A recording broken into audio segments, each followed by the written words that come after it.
اور جب میں بیمار ہوتا ہوں تو وہی مجھے شفا دیتا ہے۔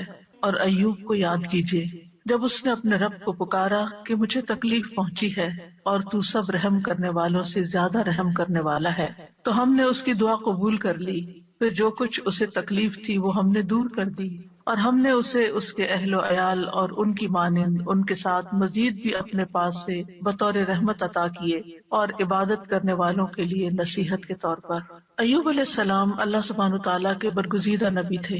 اللہ تعالیٰ کی طرف سے ان پر ایسی شدید آزمائش آئی کہ وہ بہت لمبی بیماری میں مبتلا ہو گئے، اور اس کی وجہ سے ان کے اہل و عیال بھی ان سے جدا ہو گئے، یا یہ بھی کہا جاتا ہے کہ وہ فوت ہو گئے، مال مویشی بھی ہلاک ہو گئے۔ لیکن ایوب علیہ السلام نے ہر مصیبت پر صبر کیا، اپنے رب پر بھروسہ کیا، کوئی شکوہ نہیں کیا، کوئی واویلا نہیں کیا، کوئی شکایت نہیں کی۔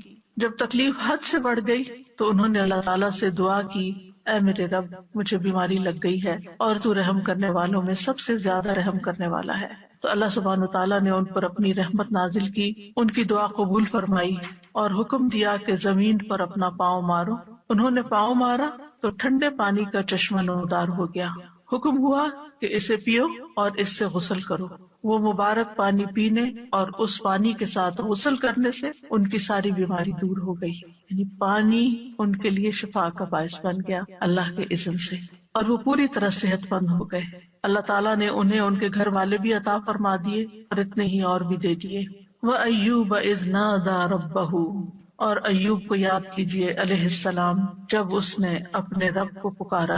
ندا کا لفظ ہے، نادا، ندا کہتے ہیں بلند آواز سے پکارنے کو، یعنی ایک دعا ہوتی ہے جو ہم چپ کے مانگتے، جیسے زکریا علیہ السلام نے مانگی، اذ نادا ربہ نداء خفیہ، وہاں ندا کا لفظ ہے لیکن نداء خفیہ یعنی ایسی پکار تھی جو کہ چپ کے تھی، لیکن یہاں پر صرف ندا کا لفظ ہے، نادا کا لفظ ہے۔ تو انہوں نے اپنے رب کو پکارا۔ دونوں طرح پکارنا چاہیے، دل ہی دل میں، چپ کے اور بلند آواز سے بھی۔ رب ہر طرح سنتا ہے۔ کیا پکار کے کہا؟ انی مسنی الضر، یا رب مجھے تکلیف پہنچی ہے۔ در سے مراد انسان کی جسمانی بدحالی ہے، بیماری، لاغری، بڑھاپا، یہ سب چیزیں در میں آتی ہیں۔ وانت ارحم الراحمین، اور آپ سب رحم کرنے والوں میں سب سے بڑھ کر رحم کرنے والے ہیں۔ کتنا خوبصورت انداز ہے پکارنے کا، دعا کرنے کا، مختصر الفاظ ہے، کوئی لمبی چوڑی باتیں نہیں ہیں، چند لفظ ہیں لیکن بڑے ہی جامع لفظ، اور کسی چیز کا مطالبہ بھی نہیں کیا، صرف رحم کی درخواست کی، یعنی اللہ تعالیٰ کی رحم کا ایک طرح سے واسطہ دیا۔ وانت ارحم الراحمین، تو کیا ہوا نتیجہ؟ فاستجبنا لہ، ہم نے اس کی دعا قبول کر لی، اس کی گریہ وزاری قبول کر لی۔ وکشفنا بہ من ضر، اور جس تکلیف میں ہم نے اسے مبتلا کیا تھا اس سے عافیت عطا کر دی۔ وآتیناہ اہلہ ومثلہم معہم، اور جس طرح انہیں پہلے اللہ تعالیٰ نے اہل و عیال اور مال و دولت اور صحت اور عافیت عطا کی تھی، وہ سب چیزیں اللہ تعالیٰ نے لوٹا دی، بلکہ اور بھی زیادہ عطا کی، اور دنیا کی نعمتوں کے ساتھ اس صبر پر آخرت کے بڑے اجر و ثواب کا بھی وعدہ کیا۔ اللہ تعالیٰ نے ایک دوسرے مقام پر ایوب علیہ السلام کے صبر کی تعریف کی ہے، انا وجدناہ صابرا نعم العبد انہ اواب، بے شک ہم نے اسے صابر پایا۔ اللہ نے گواہی دے دی کہ وہ صبر کرنے والے تھے۔ ہم صبر بھی کرتے ہیں تو بعض اوقات ایسی تکلیف میں ہوتے ہیں کہ سوچتے ہیں پتہ نہیں یہ بھی صبر ہے یا نہیں، یعنی ہمارا صبر بھی صبر ہے یا نہیں، اس میں بھی ڈاؤٹ ہو جاتا ہے۔ تو اللہ سبحانہ تعالیٰ نے ان کے صبر کو مان لیا کہ صابر ہیں۔ نعم العبد، کتنا اچھا بندہ۔ تو اس سے پتہ چلتا ہے کہ صبر کرنے والا، غم سے گزرنے والا جب صبر کرتا ہے تو اللہ تعالیٰ کا محبوب بن جاتا ہے، اور ساتھ ہی یقیناً وہ بہت رجوع کرنے والا تھا۔ یعنی اس کا یہ مطلب نہیں کہ پہلی دفعہ وہ دعا کر رہے تھے یا پہلی دفعہ وہ رب کی طرف انہوں نے رغبت کی تھی اتنے سال کی بیماری گزار کر، اور پہلے انہوں نے کبھی نہیں پکارا تھا۔ انہ اواب، وہ بہت زیادہ رجوع کرنے والے تھے رب کی طرف، بہت زیادہ اپنے رب کو پکارنے والے تھے۔ پھر فرمایا رحمتا من عندنا، انہوں نے ارحم الراحمین کہا تو یہاں پر اللہ تعالیٰ نے ان کو اپنی رحمت سے نوازا، رحمتا من عندنا، اپنے پاس سے رحمت عطا کی۔ اور یہ رحمت کیا تھی؟ اول شدید بیماری اور تکلیف اور آزمائش کے ساتھ ان پر رحم کیا، پھر انہیں صبر کی توفیق دے کر ان پر رحم کیا، پھر دعا قبول کر کے ان پر رحم کیا، پھر دعا قبول کرنے کے بعد صحت کے ساتھ اور مال و دولت وغیرہ لوٹایا اس کے ساتھ۔ تو یہ سب کچھ اللہ تعالیٰ کی عظیم رحمت تھی۔ رحمتم من عندنا. اور پھر آپ دیکھیں کہ اس رحمت کا ایک ظاہری مینیفیسٹیشن کیا تھا. ابو ہریرہ رضی اللہ عنہ روایت کرتے ہیں کہ نبی صلی اللہ علیہ وسلم نے فرمایا، ایک بار ایوب علیہ السلام برہنہ غسل فرما رہے تھے کہ سونے کی ٹڈیاں آپ پر گرنے لگیں، یعنی جیسے بارش ہوتی ہے. ایوب علیہ السلام انہیں اپنے کپڑے میں سمیٹنے لگے. ان کے رب نے انہیں پکارا کہ اے ایوب، کیا میں نے تمہیں اس چیز سے بے نیاز نہیں کر دیا جسے تم دیکھ رہے ہو؟ یعنی مجھے معلوم ہے کہ تمہارے دل میں اس کی کوئی لالچ نہیں، کوئی رغبت نہیں، تمہیں اس کی ضرورت نہیں، تمہارے پاس اللہ نے پہلے سے ہی بہت کچھ عطا کر دیا ہے، تو تم پھر کیوں یہ سمیٹ رہے ہو؟ ایوب علیہ السلام نے جواب دیا، ہاں تیری بزرگی کی قسم، لیکن تیری برکت سے میرے لیے بے نیازی کیسے ممکن ہے، یعنی اس سے میں بے نیاز نہیں ہو سکتا. تو بندہ مومن جو ہے وہ اللہ سبحانہ تعالیٰ سے دعا بھی کرتا ہے اور استغنا بھی برتتا ہے، دل میں لالچ بھی نہیں رکھتا، لیکن اگر اللہ تعالیٰ کی طرف سے بن مانگے اس تک کوئی نعمت پہنچتی ہے تو اس کو اللہ کی رحمت سمجھتا ہے، برکت سمجھتا ہے، اور اس سے تکبر کرتے ہوئے بے نیازی نہیں برتتا یا ایسا زہد اور ایسا تکشف ظاہر نہیں کرتا کہ لے جاؤ اس کو، اٹھا لو اس کو، مجھے نہیں چاہیے، مجھے کیا کرنا ہے، میرے پاس آلریڈی بہت کچھ ہے، ایسا رویہ اختیار نہیں کرتا. یہ بھی شکر گزاری کا ہی ایک انداز ہوتا ہے. اور ان کے دل میں یعنی ایک طرح سے یہ شکر گزاری تھی کہ یہ اللہ کی طرف سے آ رہا ہے، کیونکہ ظاہر ہے کوئی انسان تو نظر نہیں آ رہا تھا جو ان پہ سونا برسا رہا ہو، اللہ سبحانہ تعالیٰ کی طرف سے ہی آ رہا تھا، اور ان کے وہم و گمان میں بھی نہیں تھا. اور جو چیز کسی لالچ اور کسی حفظ کے بغیر انسان کے پاس آتی ہے تو اسے اللہ سبحانہ تعالیٰ کی ایک نعمت سمجھ کر شکر گزار ہونا چاہیے بندے کو. وَذِكْرَىٰ لِلْعَابِدِينَ، اور عبادت گزاروں کے لیے ایک نصیحت ہے اس واقعے میں. یعنی عموماً جو عبادت گزار لوگ ہوتے ہیں اگر ان کی دعا قبول نہ ہو تو بعض اوقات وہ مایوس ہونے لگتے ہیں، اتنی دعا کی پھر کچھ نہیں ہوا، یا پھر یہ کہ بعض اوقات عبادت کی وجہ سے شیطان دل میں ایک عجیب سا خیال ڈال دیتا ہے کہ تم تو بہت نیک ہو اور تمہارا دنیا سے کیا تعلق، اور انسان صرف دنیا کو کریٹیسائز ہی کرتا رہے اور دنیا کو برا بھلا ہی کہتا رہے. تو ایسا نہیں ہے، یعنی عبادت اور اللہ کی نعمت دونوں جمع بھی ہو سکتی ہیں، جیسے ایوب علیہ السلام پر جمع ہوئی تھی کہ وہ عبادت گزار تھے، اواب تھے، بہت زیادہ اپنے رب کو پکارتے تھے، اس کی طرف رجوع کرتے تھے. اور اواب جو ہوتا ہے صرف دعا نہیں کرتا بلکہ نماز اور دیگر نیک اعمال کے ساتھ اپنے رب کی طرف رجوع کرتا ہے. اور اس میں اگر اللہ سبحانہ تعالیٰ بندے پر اپنی رحمت فرماتا ہے، صحت دیتا ہے، طاقت دیتا ہے، تو ایسے میں وہ مزید شکر گزار ہوتا ہے. تو اس واقعے میں عبادت گزاروں کے لیے ایک نصیحت ہے کہ اگر بیماری آ جائے، اگر تکلیف آ جائے تو پھر کیا کرنا چاہیے. اگر مختلف چیزوں کے ذریعے انسان کی آزمائش ہو تو پھر کس طرح صبر کیا جائے، اللہ تعالیٰ کے سامنے کیسے فریاد پیش کی جائے، اور پھر جب اللہ تعالیٰ انعام فرمائے تو کس طرح بہیو کیا جائے. کیونکہ بعض لوگ تکلیف میں تو اللہ تعالیٰ کی طرف رغبت کرتے ہیں، لیکن جب تکلیف دور ہو جاتی ہے تو پھر کیا کرتے ہیں، بھول جاتے ہیں، اور پھر وہ اس کو اپنا کارنامہ بتانے لگتے ہیں کہ میں نے ایسا کیا اور ویسا کیا، یہ ایکسرسائز کی اور یہ دوا کھائی اور یہ طریقہ اختیار کیا تو اس وجہ سے مجھے یہ شفا ہوئی ہے، اور اللہ تعالیٰ کو اس میں سے نکال دیتے ہیں. تو بندہ مومن کسی حال میں بھی، چاہے صبر ہو یا شکر ہو، وہ دونوں کیفیات میں رب ہی کے ساتھ جڑا رہتا ہے. ایوب علیہ السلام کا واقعہ حدیث میں تھوڑی تفصیل کے ساتھ بھی آتا ہے. انس بن مالک کہتے ہیں کہ رسول اللہ صلی اللہ علیہ وسلم نے فرمایا، بے شک اللہ کے نبی ایوب علیہ السلام اپنی آزمائش میں 18 برس بیمار رہے، ایک دو دن نہیں، 18 سال. قریبی اور دور کے لوگوں نے انہیں چھوڑ دیا، ساتھیوں نے چھوڑ دیا. البتہ ان کے بھائیوں میں سے یعنی دینی بھائیوں میں سے 2 آدمی صبح و شام ان کے پاس آتے جاتے رہے. تو ایک دن ایک اپنے دوسرے ساتھی کو کہنے لگا، کیا تو جانتا ہے اللہ کی قسم ایوب نے کوئی ایسا گناہ کیا ہے جو جہان والوں میں سے کسی نے نہیں کیا؟ اس پر اس کے ساتھی نے کہا، وہ کون سا؟ اس نے کہا، دیکھو 18 سال ہو چکے ہیں، اللہ نے اس پر رحم نہیں کیا کہ اس کی آزمائش اس سے ہٹا دے. کیونکہ بعض اوقات عبادت گزاروں کی جب آزمائش لمبی ہو جاتی ہے تو لوگ باتیں بنانا شروع کر دیتے ہیں کہ یہ تو بہت دین والے ہیں، اور یہ تو قرآن والے ہیں، اور یہ تو بہت نمازی ہیں، اور حج عمرے کرتے ہیں، اور پھر دیکھو ان کے ساتھ کیا ہو رہا ہے. تو ان کے اوپر بھی اسی طرح کی بات ہوئی. جب وہ شام کو ایوب علیہ السلام کے پاس آئے تو ایک نے بے صبری میں وہ بات ذکر کر دی کہ وہ کوئی یہ کہہ رہا تھا تمہارے بارے میں. تو ایوب علیہ السلام نے ان کا الزام سن کر کہا، جو کچھ تم کہہ رہے ہو اس طرح کی کوئی بات میرے علم میں تو نہیں ہے. اب ریاکشن دیکھیں. ہاں اتنا ضرور ہے کہ اللہ تعالیٰ جانتا ہے کہ 2 آدمیوں کے پاس سے میرا گزر ہوتا تھا جو آپس میں جھگڑ رہے ہوتے تھے، وہ دونوں ہی اللہ کا نام لیتے تھے، پھر میں اپنے گھر واپس آتا اور ان دونوں کی طرف سے کفارہ ادا کرتا. اور اس بات کو ناپسند کرتا کہ وہ ناحق اللہ کا نام لے رہے ہیں. یعنی یہ مجھے اچھا نہیں لگتا تھا کہ وہ اللہ کا نام لے کے لڑ رہے ہیں، تو میں ان کی بخشش کے لیے صدقہ کر دیتا تھا کہ ان کی پکڑ نہ ہو اس پر. یعنی ایسے نیک انسان. بہرحال ایوب علیہ السلام کی آزمائش اور بیماری ایسی تھی کہ جب وہ قضاء حاجت کے لیے باہر جاتے اور فارغ ہو جاتے تو ان کی بیوی ان کو ہاتھ سے پکڑ کر سہارا دیتی تھی حتیٰ کہ وہ واپس اپنی جگہ پر پہنچ جاتے. یعنی اتنے کمزور اور لاغر ہو گئے تھے. ایک دن وہ لیٹ ہو گئے اور ان کی بیوی ان کے انتظار میں رہی، اور اللہ نے ایوب کی طرف وحی کی، ارکز برجلکا، یعنی باہر ہی گئے ہوئے تھے تو وہیں پر ارکز برجلکا ھذا مغتسل بارد وشراب، اپنا پاؤں مارو، یہ نہانے کا ٹھنڈا اور پینے کا پانی ہے. ادھر ان کی بیوی سمجھ رہی تھی کہ وہ دیر کر رہے ہیں، یعنی اپنی حاجت سے فارغ ہونے دیر ہو رہی ہے، اور وہ ذرا ہٹ کے کھڑی ہوں گی اور انتظار کر رہی تھی. جب وہ واپس پلٹے تو اللہ نے ان کی تمام بیماریاں دور کر دی، اور وہ بہت حسین لگ رہے تھے. جب ان کی بیوی نے ان کو دیکھا تو پہچان نہ سکی. پوچھا اللہ تمہیں برکت دے، کیا تم نے اللہ کے نبی جو بیمار ہیں انہیں دیکھا ہے؟ اللہ کی قسم جب وہ صحت مند تھے تو تم سے سب سے زیادہ مشابہت رکھتے تھے. تو انہوں نے کہا میں وہی ایوب ہوں. یعنی اتنی دیر میں ہی تکلیف دور ہو گئی. اور کس سے؟ پانی سے.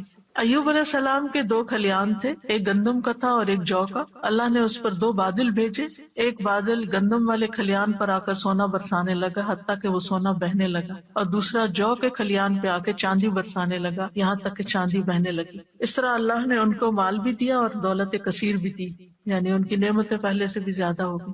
اگرچہ 18 سال کی آزمائش تھی. اس دوران وہ اللہ کے نبی بھی رہے. یعنی اللہ تعالیٰ نے اس بیماری کے باوجود ان سے ان کی ذمہ داری نہیں لی بلکہ اس کو ادا کرتے رہے. اور ایک وفادار بیوی تھی اور 2 دینی ساتھی تھے جو آتے جاتے تھے، باقی سب چھوڑ گئے تھے. چونکہ اس کے آخر میں آیا ہے کہ ذکر للعابدین، اس کہانی میں، اس واقعے میں عبادت گزاروں کے لیے، نیک لوگوں کے لیے ایک بڑی نصیحت ہے کہ اگر تکلیف آئے اور آزمائش آئے تو پھر کرتے کیا ہے. اس سے یہ بھی پتہ چلتا ہے کہ آزمائش نبی اور غیر نبی دونوں پر آ سکتی، کیونکہ ہمارے ذہن میں یہ خیال ہوتا ہے کہ جو نیک لوگ ہیں ان پر آزمائش نہیں آ سکتی. نہیں، سب پر آ سکتی. انبیاء بھی آزمائے جاتے ہیں، بلکہ انبیاء کی آزمائش زیادہ ہوتی ہے، اور پھر جو ان سے قریب تر ہوتے ہیں، یعنی جتنے جتنے نیک ہوتے ہیں اس کے مطابق. اور پھر یہ ہے کہ جب تکلیف آئے تو واویلا کرنے کی بجائے انسان کو صبر سے کام لینا چاہیے.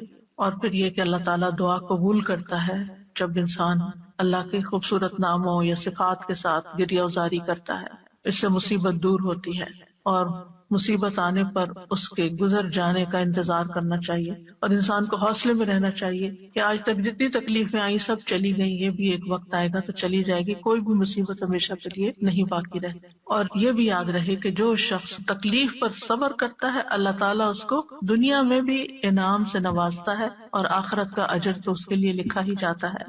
اور ہمیشہ انسان اپنے آپ کو اس تکلیف کے وقت یاد دہانی کراتا رہے کہ فَإِنَّ مَعَ الْعُسْرِ يُسْرًا، إِنَّ مَعَ الْعُسْرِ يُسْرًا، بے شک ہر مشکل کے ساتھ ایک آسانی ہے، بے شک اسی مشکل کے ساتھ ایک اور آسانی ہے. رسول اللہ صلی اللہ علیہ وسلم نے فرمایا مدد صبر کے ساتھ اور کشادگی تنگی کے ساتھ، اور بے شک ہر مشکل کے ساتھ ایک آسانی ہے، بے شک اسی مشکل کے ساتھ ایک اور آسانی. بس انسان کی نگاہیں ہوں جو اس آسانی کو ڈھونڈنے والی ہوں. صرف انسان تکلیف پر نظر نہ رکھے بلکہ اس کے ساتھ انسان کو جو مزید چیزیں غور و فکر کرنے، سوچنے اور سمجھنے اور اپنے عمل میں تبدیلی لانے کا ایک موقع ملا ہے، اللہ کی طرف سے توفیق ملی ہے، اس کو بھی انسان ضرور ذہن میں رکھے. دوسری آیت جو ہے وہ ہے وَإِذَا مَرِضْتُ فَهُوَ يَشْفِينِ، اور جب میں بیمار ہوتا ہوں تو وہی مجھے شفا دیتا ہے. یعنی بیماری میں انسان کو اس چیز کا یقین رکھنا چاہیے کہ شفا صرف اللہ کے ہاتھ میں، اور وہ شفا دے تو پانی کے ساتھ بھی دے دیتا ہے. یہ دعا اور یہ قول ابراہیم علیہ السلام کا ہے جو قرآن مجید میں آیا ہے. سورۃ الشعراء کی آیت نمبر 80 ہے کہ ابراہیم علیہ السلام نے اپنے والد اور اپنی قوم کے سامنے توحید کی دعوت پیش کی تھی، اور اللہ تعالیٰ کا تعارف کروایا تھا انہی الفاظ میں کہ الذی خلقنی فہو یہدینی والذی هو یطعمنی ویسقینی واذا مرضت فہو یشفینی. اسی نے مجھے پیدا کیا ہے، وہی مجھے راہ دکھائے گا، وہی مجھے کھلاتا ہے، وہی مجھے پلاتا ہے، جب میں بیمار ہو جاتا ہوں تو وہی مجھے شفا دیتا ہے. یعنی شفا صرف اور صرف اللہ کے ہاتھ میں ہے، وہی شفا دیتا ہے. انسان کو اچھی طرح یقین ہونا چاہیے. اس لیے جب بیماری آئے، جب تکلیف آئے تو پہلا دھیان اللہ کی طرف جائے، پہلا خیال اللہ کی طرف جائے، ڈاکٹر کی طرف نہیں، دوا کی طرف نہیں، لوگوں کی طرف نہیں. اور اس پر اپنے آپ کو ٹیسٹ کیا کریں.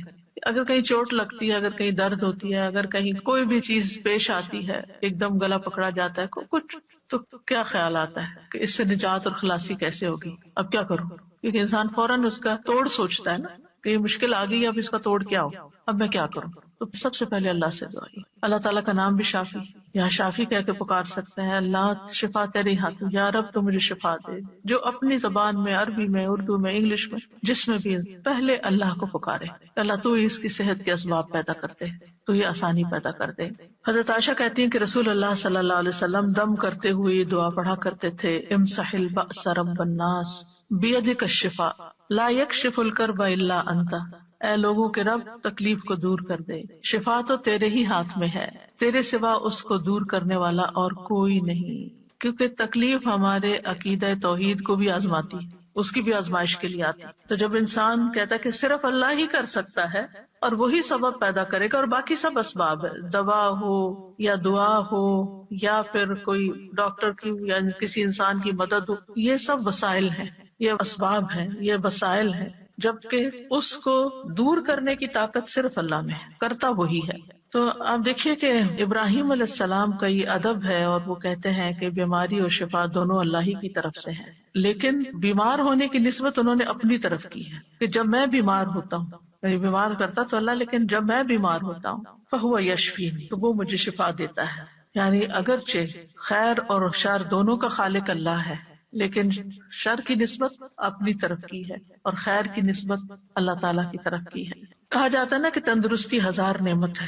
واقعی تندرستی اور صحت اللہ تعالیٰ کی بہت بڑی نعمت ہے. نبی صلی اللہ علیہ وسلم نے فرمایا 2 نعمتیں ایسی ہیں جن کے بارے میں اکثر لوگ خسارے میں ڈالے گئے ہیں، تندرستی اور فراغت، فرصت. یعنی آپ کے پاس وقت ہوتا ہے، آپ بہت زیادہ کاموں میں دبے ہوئے نہیں ہیں، ڈوبے ہوئے نہیں ہیں، لیکن لوگ اس وقت سے فائدہ نہیں اٹھاتے، صحت سے فائدہ نہیں اٹھاتے، اور اسی طرح فراغت سے صحیح فائدہ نہیں اٹھاتے، حتیٰ کہ بیماری اور بڑھاپے کے منہ میں جا پڑتے ہیں جب وہ پھر کچھ کرنے کے قابل نہیں رہتے.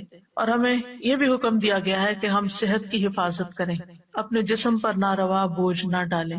عبداللہ ابن عمرو ابن العاص کہتے ہیں نبی صلی اللہ علیہ وسلم کو میرے بارے میں یہ بات پہنچی کہ میں مسلسل روزے رکھتا ہوں اور رات بھر نماز پڑھتا ہوں، دن کو روزہ رات کو نماز، نہ کھانا نہ نیند، یعنی بہت کم دونوں چیزیں. تو آپ نے میری طرف پیغام بھیجا کہ ملاقات کے لیے حاضر ہوں، تو میں نے آپ سے ملاقات کی. آپ نے فرمایا کیا مجھے یہ خبر نہیں دی گئی کہ تم روزے رکھتے اور افطار نہیں کرتے اور رات بھر نماز پڑھتے رہتے ہو؟ یعنی مجھے یہ معلوم ہے، یہ نہیں بتایا کس نے بتایا کیا، یعنی مجھے یہ اطلاع پہنچی ہے، کنفرم کرو یہ ایسے ہی ہے. تو جب انہوں نے کہا کہ ہاں، تو آپ نے فرمایا تم اس طرح نہ کرو، کیونکہ تمہاری آنکھوں کا بھی تم پر حق ہے، تمہارے نفس کا بھی تم پر حق ہے، تمہاری بیوی کا بھی تم پر حق ہے. تم روزہ بھی رکھو اور افطار بھی کرو، نماز بھی پڑھو اور سویا بھی کرو، اور ہر 10 دنوں میں 1 دن کا روزہ رکھ لو، یہ تمہارے لیے 9 روزوں کا اجر بن جائے گا. اور ایک اور روایت میں آتا ہے، صحیح بخاری کی روایت ہے، آپ نے فرمایا اگر تم ایسا کرتے رہے، یعنی ہر وقت روزے سے رہے اور ہر وقت جاگتے رہے، تو تمہاری بینائی کمزور ہو جائے گی اور تمہارا نفس تھک جائے گا. یعنی عبادت میں بھی اعتدال کرو، اس طرح کا بوجھ اپنے اوپر نہ ڈالو کہ تم بیمار پڑ جاؤ. تو اس سے کیا پتہ چلتا ہے اس حدیث سے کہ ہمارا دین ہمیں اعتدال سکھاتا ہے، اور یہ سکھاتا ہے کہ ہم اپنی جان کا بھی حق ادا کریں، اپنے گھر والوں کا بھی حق ادا کریں، اور اپنے جسم کا، آنکھوں کا اور باقی تمام چیزوں کا. اسی طرح ایک حدیث سے ہمیں یہ پتہ چلتا ہے کہ نیک انسان کے لیے صحت مالداری سے زیادہ بہتر ہے. یعنی صحت جو ہے یہ بڑی دولت ہے مال سے بھی، تو اس لیے مال کماتے ہوئے بھی انسان کو اپنی صحت برباد نہیں کرنی چاہیے. عبداللہ بن خبیب اپنے چچا سے روایت کرتے ہیں کہ ہم لوگ ایک مجلس میں تھے کہ رسول اللہ صلی اللہ علیہ وسلم ہمارے پاس تشریف لائے. سر مبارک پر پانی کے اثرات تھے، تو ہم نے کہا اللہ کے رسول ہم آپ کو بہت خوش دیکھ رہے ہیں. آپ نے فرمایا ہاں. پھر لوگ مال و دولت کا، مالداری کا تذکرہ کرنے لگے، تو آپ نے فرمایا اللہ عز و جل سے ڈرنے والے کے لیے مالدار ہونے میں کوئی حرج نہیں. یعنی ایک شخص کے اندر اگر اللہ کا تقوی اور خوف ہے اور ساتھ اس کے پاس مال بھی بہت ہے تو کوئی حرج نہیں، کوئی گناہ کی بات نہیں. البتہ اللہ عز و جل سے ڈرنے والے کے لیے مالداری سے زیادہ بہتر چیز صحت ہے، اور دل کا خوش ہونا اللہ کی نعمت ہے. یعنی اگر انسان صحت مند ہے اور اس کے دل میں بھی اطمینان ہے اور وہ خوش ہے تو یہ بہت بڑی نعمت ہے. آج آپ دیکھیں کہ بعض لوگ دنیاوی اعتبار سے بہت کامیابیاں حاصل کر لیتے ہیں، بڑے بڑے ریکارڈ توڑ لیتے ہیں، لیکن پھر کیا ہوتا ہے اس کے بعد، جو ایک دم ڈپریشن کا شکار ہوتا ہے۔ آج ہی میں ایک نیوز دیکھ رہی تھی، تو اس میں ایک بہت ہی مشہور کھلاڑی ہے، بے شمار اس کے فینز ہیں، نام میں نہیں لوں گی، لیکن اس نے کہا کہ میں کھیل رہا تھا اور کھیلتے کھیلتے میں گول کر رہا تھا اور ایک دم مجھ پہ ڈپریشن کا اٹیک ہوا، اور اس کے بعد میں پیچھے پیچھے پیچھے پیچھے گرتا چلا گیا۔ یعنی ساری دنیا اس کی طرح لک فارورڈ کر رہی ہے اور اس کو دیکھ کے خوش ہو رہی ہے اور تالیاں بجا رہی ہے، اور اس پر لمحے کے لمحے میں، آن کی آن میں ایک ایسی آزمائش آتی ہے، اچانک اس کے اوپر ایک ایسی بیماری آ جاتی ہے، تو ہمیں نہیں پتا، کسی لمحے کا نہیں پتا کہ کس وقت ہمارے ساتھ کیا ہو جائے۔ لہٰذا اگر اللہ نے ہمیں اطمینان قلب نصیب کیا ہے تو اس وقت پھر اس نے اپنی ذہنی حالت اور پھر کس طرح اس نے پبلکلی اس کو ایکسپٹ کیا کہ میں بیمار ہوں، اور لوگ اس کو ماننے کو تیار نہیں۔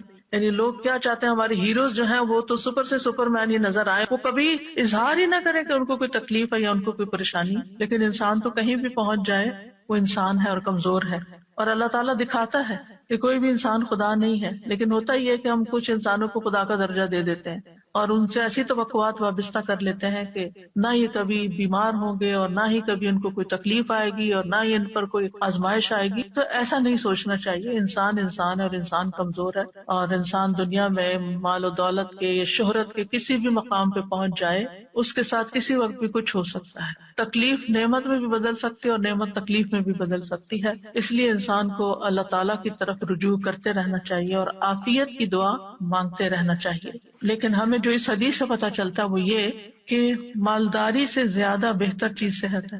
بعض اوقات آپ نے دیکھا ہوگا کہ کوئی غریب سے غریب شخص ہے لیکن انتہائی ایکٹیو، صحت مند، بھاگ دوڑ کرنے والا، کام کرنے والا، جسے عموماً بیک ہوم میڈز وغیرہ ہوتی ہیں تو وہ کتنی ایکٹیو ہوتی ہیں، لیکن ان کو اپنی اس نعمت کی قدر ہی نہیں ہوتی کہ اللہ نے ہمارے ہاتھ پاؤں چلتے رکھے ہیں اور ہم کام کر سکتے ہیں اور ہمیں کسی کی اس لحاظ سے محتاجی نہیں ہے، ہم دوسروں کی خدمت کر رہے ہیں، ہم ان سے بہتر ہیں کہ ان کو ہماری ضرورت ہے جبکہ ہمیں ان کی اس طرح ضرورت نہیں ہے، لیکن وہ اس نعمت کی قدر کرنے کے بجائے اس غم میں رہتے ہیں کہ ان کے پاس بڑا گھر ہے، یہ گاڑی ہے اور ہمارے پاس نہیں ہے تو ہم محروم ہیں۔ اللہ کے اس حدیث کی روح سے زیادہ محروم وہ ہے جس کے پاس صحت نہیں ہے۔ نبی صلی اللہ علیہ وسلم نے فرمایا، جس شخص نے اس حالت میں صبح کی کہ اسے اپنے بارے میں امن ہو، کوئی خوف نہیں، وہ بدن کے لحاظ سے تندرست ہو اور اس کے پاس اس دن کے لیے روزی موجود ہو، صرف اس ون سنگل ڈے کے لیے کھانے پینے کا سامان ہے، گویا ساری دنیا اس کے لیے جمع کر دی گئی۔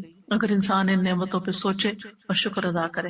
رسول اللہ صلی اللہ علیہ وسلم نے فرمایا، اللہ سے عافیت کا سوال کیا کرو کیونکہ کسی انسان کو عافیت سے بڑھ کر کوئی چیز نہیں دی گئی۔ معاذ بن رفاع اپنے والد سے روایت کرتے ہیں کہ ابو بکر صدیق رضی اللہ تعالی عنہ ممبر پر کھڑے ہوئے پھر رو دیے، فرمایا گزشتہ سال رسول اللہ صلی اللہ علیہ وسلم ممبر پر کھڑے ہوئے، یہ کہہ کر ابو بکر پھر رو پڑے اور فرمایا اللہ سے معافی اور عافیت کا سوال کرو کیونکہ یقین کے بعد عافیت سے بڑھ کر کوئی نعمت کسی کو نہیں دی گئی۔ اسی طرح نبی صلی اللہ علیہ وسلم نے ایک شخص کو نصیحت کرتے ہوئے فرمایا کہ 5 چیزوں کو 5 چیزوں سے قبل غنیمت سمجھو، جوانی کو بڑھاپے سے پہلے، صحت کو بیماری سے پہلے، مالداری کو فقیری سے پہلے، فراغت کو اپنی مصروفیت سے پہلے، زندگی کو موت سے پہلے۔ اسی طرح آپ نے ایک موقع پر ابن عمر سے فرمایا، جب تم صبح کرو تو اپنے دل میں شام ہونے کا نہ سوچو، شام کا انتظار نہیں کرو، شام ہو تو صبح ہونے کا نہ سوچو، یعنی جو وقت ہے اس میں جیو، اس کی قدر کرو، اس وقت سے فائدہ اٹھاؤ، اس میں اچھا کام کر لو، یہ نہ سوچو اچھا صبح ہوگی تو پھر کر لیں گے، اگر اس وقت ہے تو پھر اس وقت وہ کام کر لو، کیونکہ عبداللہ تم نہیں جانتے کل تمہارا نام کیا ہوگا، یعنی مردوں میں ہوگے یا زندوں میں ہوگے۔ اور یہ بہت بڑی نصیحت ہے، آج کے لوگ بہت سے تجربے کرنے کے بعد اس نتیجے پہ پہنچے ہیں، اور اب یہ بات بہت ان ہو گئی ہے کہ لیو ان مومنٹ، ناؤ کی اہمیت، اور اس پہ کتابیں باقاعدہ لکھی گئی ہیں کہ اس مومنٹ میں جیو جس میں جی رہے ہو اور اس کو انجوائے کرو، لیکن بہت سے لوگ جو وقت اس وقت ہے اس کی قدر نہیں کرتے، یا ماضی کے بارے میں سوچتے رہتے ہیں کہ یہ کیوں ہو گیا، وہ کیوں، یا مستقبل ہائی کیا ہوگا، کس نے جانا۔ بعض لوگ پریشان رہتے ہیں ہمارے بڑھاپے کا کیا ہوگا، ہمیں کیا پتا کہ ہم بڑھاپے تک زندہ بھی ہیں یا نہیں ہیں۔ تو جو اللہ نے دیا ہے اس سے خوب فائدہ اٹھا لینا چاہیے، اس کا شکر ادا کرنا چاہیے۔ پھر اسی طرح یہ ہے کہ انسان کو نہ صرف یہ کہ اپنی صحت بلکہ اپنے ماحول کی صحت کا بھی خیال رکھنا چاہیے اور اس کے لیے بھی دعا کرنی چاہیے، جیسے نبی صلی اللہ علیہ وسلم نے مدینہ والوں کے لیے دعا کی تھی، اے اللہ ہمارے دلوں میں مدینہ کی محبت اسی طرح پیدا کر دے جس طرح مکہ کی محبت، بلکہ اس سے بھی زیادہ۔ اے اللہ ہمارے سا اور مد میں برکت عطا فرما اور مدینہ کی آب و ہوا ہمارے لیے صحت افزا کر دے، یہاں کے بخار کو جوفا میں بھیج دے، یعنی کہیں اور چلا جائے، مدینہ کو ایک پرامن جگہ بنا دے۔ تو انسان کو اپنے بدن میں بھی عافیت کی دعا کرنی چاہیے، اپنے گھر میں بھی، اپنے شہر میں، اپنے ملک میں، کہ جہاں ہم رہتے ہیں امن امان کے ساتھ رہ سکیں، کیونکہ انسان امن کے ساتھ ہی بہت پروڈکٹیو ہو سکتا ہے۔ جب انسان کے اوپر ایک خوف سوار ہوتا ہے، اس کے حالات پریشانی کا شکار ہوتے ہیں، تو اس کو یہ نہیں سمجھ آتی کہ مجھے کیا کرنا چاہیے، یعنی بعضوں کا دل جمتا ہی نہیں پھر کسی کام کے کرنے کے لیے۔ پھر اس بات کو یاد رکھنا چاہیے کہ بیماری کا آنا اللہ کی طرف سے ایک امتحان ہوتا ہے، اللہ تعالیٰ کسی وقت کسی کو بھی آزما سکتا ہے۔ وَلَنَبْلُوَنَّكُمْ بِشَيْءٍ مِّنَ الْخَوْفِ وَالْجُوعِ وَنَقْصٍ مِّنَ الْأَمْوَالِ وَالْأَنفُسِ وَالثَّمَرَاتِ وَبَشِّرِ الصَّابِرِينَ۔ ہم ضرور تمہیں خوف، فاقے، نیز جان و مال اور پھلوں کے خسارے میں مبتلا کر کے تمہاری آزمائش کریں گے۔ تو اس میں جان جو ہے اس کی آزمائش میں صحت کی آزمائش بھی شامل ہے، یعنی جان جانے کے علاوہ دنیا میں رہتے ہوئے انسان بیمار رہے۔ پھر یاد رکھیے کہ تکلیف اور بیماری انبیاء کو بھی آ سکتی، جیسے ہم نے ایوب علیہ السلام کے بارے میں پڑھا کہ 18 سال بیمار رہے، اور اسی طرح رسول اللہ صلی اللہ علیہ وسلم کو بھی کئی دفعہ بخار آیا۔ ابو سعید کہتے ہیں کہ وہ رسول اللہ صلی اللہ علیہ وسلم کے پاس آئے، آپ بخار میں مبتلا تھے، آپ پر چادر تھی، انہوں نے اپنا ہاتھ چادر پہ رکھا، کہا کہ اللہ کے رسول آپ کا بخار بہت سخت ہے۔ آپ نے فرمایا بے شک ہمارا حال اسی طرح ہوتا ہے، ہم پر آزمائش سخت ہوتی ہے اور ہمیں اجر بھی دگنا دیا جاتا ہے۔ یعنی ایک عام بندہ جس چیز سے آزمایا جاتا ہے، ایک دین والا اور پھر خاص طور پہ نبی، اس سے بڑی آزمائش میں مبتلا کیا جاتا ہے، کیونکہ جس کا درجہ جتنا بلند ہوتا ہے اس کی آزمائش بھی اتنی بڑی ہوتی ہے۔ انہوں نے پوچھا اللہ کے رسول صلی اللہ علیہ وسلم لوگوں میں آزمائش کے لحاظ سے سخت کون ہوتا ہے؟ آپ نے فرمایا انبیاء۔ کہا پھر کون؟ فرمایا علماء۔ کہا پھر کون؟ فرمایا نیک لوگ۔ یعنی جیسے جیسے آپ کے درجے ہوں گے اسی حساب سے آزمائش ہوگی۔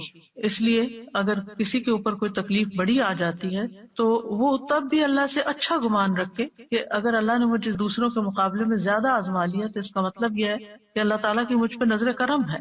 اور فرمایا کہ ان میں سے کسی کو جوؤں سے آزمایا جاتا، یہاں تک کہ وہ اسے قتل کر دیتے، یعنی اتنی جوئیں پڑتی اور وہ صاف ہوتی ہی نہیں، نکالتے ہوں گے پھر اور پڑ جاتی، پھر اور پڑ جاتی، خون ہی چوس جاتی ہوں گی۔ اور ان میں سے کسی کو فقر کے ساتھ آزمایا جاتا، یہاں تک کہ وہ چھوٹی سی قمیص کے سوا کچھ نہ پاتا، چنانچہ وہ اسے ہی پہن لیتا۔ اور ان میں سے کچھ آزمائش پر بہت خوش ہوتے ہیں بنسبت اس شخص کے جو کچھ دیے جانے پہ خوش ہوتے ہیں۔ یعنی اللہ کے نیک بندوں کی ایک پہچان یہ بھی ہے کہ جب ان پر کوئی تکلیف آتی ہے تو پریشان ہونے کی بجائے وہ اللہ سے راضی ہو جاتے ہیں کہ اللہ نے مجھے اس کے لیے چنا، مجھے اس قابل سمجھا، تو اس لیے مجھ پر یہ امتحان ڈالا۔ یعنی عافیت تو مانگنی چاہیے، لیکن مانگنے کے باوجود اگر اللہ تعالیٰ آزما لیتا ہے تو ناراضگی کی کوئی گنجائش نہیں۔ مثلاً ایک انسان نیک کام کر رہا ہوتا ہے لیکن ابھی اس کا وہ درجہ نہیں اونچا گیا، وہ گراف ابھی نیچے ہی ہے، کہ یکایک ایسی مصیبت آتی ہے کہ جس پہ صبر کی وجہ سے وہ اعلیٰ ترین درجے پہ پہنچ جاتا ہے، اور اگر وہ صبر نہیں کرتا تو پہلے سے بھی نیچے آ جاتا ہے۔ انبیاء کو 2 آدمیوں کے برابر بخار ہوتا ہے۔ پھر آپ دیکھیے کہ مسلمان کو جب کوئی کانٹا بھی چبھتا ہے تو پھر اس کے ذریعے اللہ تعالیٰ اس کے گناہوں کو ایسے دور کرتا ہے جیسے سوکھے درخت سے پتے جھڑ کے اس کو صاف کر دیتے ہیں۔ مریض کے لیے خوشخبریاں بھی ہیں۔ اب اپنی کوئی نہ کوئی بیماری تکلیف یاد کر لی، کیونکہ آج کل تو ہر شخص کسی نہ کسی بیماری میں کہیں نہ کہیں مبتلا رہتا ہی ہے، اور وہ بہت بودر بھی کرتی ہے بعض اوقات کہ کب میری جان چھوٹے گی اس سے، اور یہ کیوں ہے، اور مجھے اتنی دوا کھانی پڑتی ہے، اور باقی لوگ بغیر دواؤں کے بھاگے دوڑے پھرتے ہیں۔ تو انسان بلا وجہ اپنے اوپر ایک شیطانی وسوسوں کی وجہ سے بوجھ محسوس کرنے لگتا ہے، لیکن یاد رکھیے کہ اللہ تعالیٰ جس کے ساتھ بھلائی کا ارادہ کرتا ہے اس کو مصیبت میں مبتلا کر دیتا ہے۔ یہ صحیح بخاری کی روایت ہے، من یرد اللہ بہ خیرا یصب منہ، کیونکہ اس تکلیف اور اس آزمائش اور اس سپن کے اندر سے گزر کے بندہ نکھر جاتا ہے یا پھر پلٹ جاتا ہے۔ تو یہ جو نکھار ہے نا، اور یہ چمکاؤ جو ہے انسان کے دل کے اندر اور انسان کی پرسنالٹی میں، یہ مشکل سے گزر کر ہی آتا ہے۔ ام سلمہ کہتی ہیں کہ میں نے رسول اللہ صلی اللہ علیہ وسلم کو فرماتے ہوئے سنا، جب اللہ بندے کو کسی مصیبت کے ساتھ آزماتا ہے اور وہ اپنی حالت اور کیفیت کی بنا پر اسے ناپسند کرتا ہے تو اللہ تعالیٰ اس تکلیف کو اس کے گناہوں کا کفارہ اور اسے پاک کرنے کا سبب بنا دیتا ہے، جب تک کہ وہ لاحق ہونے والی تکلیف کو اللہ کے علاوہ کسی اور در پر پیش نہیں کرتا، یعنی اسے دور کرنے کے لیے غیر اللہ کو نہیں پکارتا، اللہ ہی کو پکارتا، اللہ ہی سے دعائیں مانگتا ہے۔ تو مومن کو تو ایک کانٹا بھی چپ جائے تو اس پر بھی اللہ سبحانہ و تعالیٰ اس کا گناہ معاف کر دیتا ہے۔ ابو سعید کہتے ہیں کہ آدمی نے رسول اللہ صلی اللہ علیہ وسلم سے پوچھا کہ ہمیں جو بیماریاں لگتی ہیں یہ بتائیے کہ ان پر ہمارے لیے کیا ہے؟ آپ نے فرمایا یہ بیماریاں گناہوں کا کفارہ بن جاتی ہیں.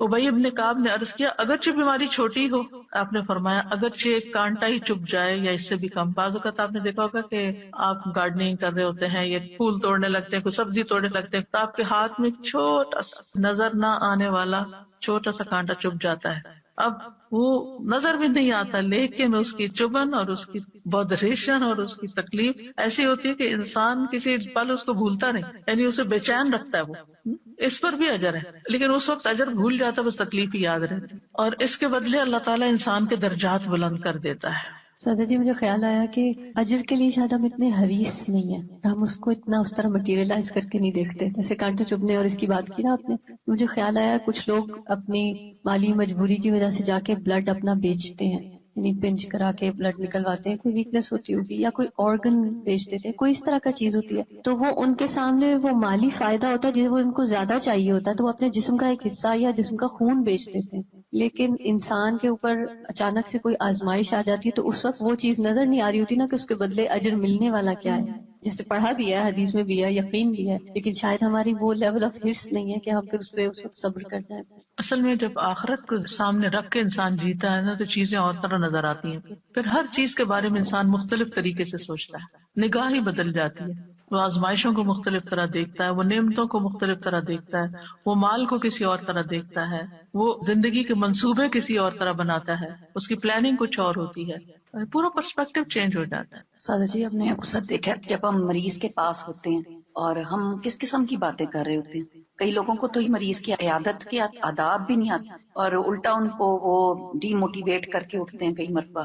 تو یہ اس قسم کی باتیں جو ہیں اگر ہم کہیں لکھ لیں اور کہیں لے جائیں، میں بلکہ کتاب نکال کے رکھی تھی کہ میں ساتھ لے کر آؤں گی، کیونکہ یہ جو میں آپ کو بتا رہی ہوں اس کا بہت سا مٹیریل اس کے اندر موجود ہے. یعنی یہ کتاب جو ہے اس میں اسی طرح ریسرچ کر کے یہ ساری احادیث اور پھر آیت دعائیں وغیرہ جمع کی گئی تھی کہ جب بھی کوئی بیمار ہو تو اس کو تحفہ دے دیا جائے، وہ بیٹھ کے پڑھتا رہے اور کم از کم اس کی پریشانی دور ہو. مجھے جب کسی کا پتہ چلتا ہے تو میں اس کو ریکمینڈ کرتی ہوں کہ یہ کم از کم پہلے 2-3 صفحے جو ہے نا وہ تو ضرور پڑھ لو، کیونکہ اس میں یہ خوشخبریاں اور یہ ساری چیزیں کہ بیماری کیوں آتی ہے اور کیا کرنا چاہیے. کیونکہ اگر انسان کو یہ بات سمجھ آ جائے نا کہ میں نے اس میں اب آ تو گئی آنے والی چیز، وہ تو نہیں ٹال سکتا، اب تو وہ اپنے وقت کے ساتھ ہی جائے گی، تو کم از کم ایک حوصلہ بلند ہو جاتا ہے، اس کا مرائل بلند ہو جاتا ہے، اس کی سوچ بدل جاتی ہے، وہ اتنا مزریبل نہیں ہوتا، وہ اتنا سیلف پٹی کا شکار نہیں ہوتا، صبر کرنا آ جاتا ہے جو کہ اس وقت کی ضرورت ہوتی ہے. پھر وزٹنگ دا سک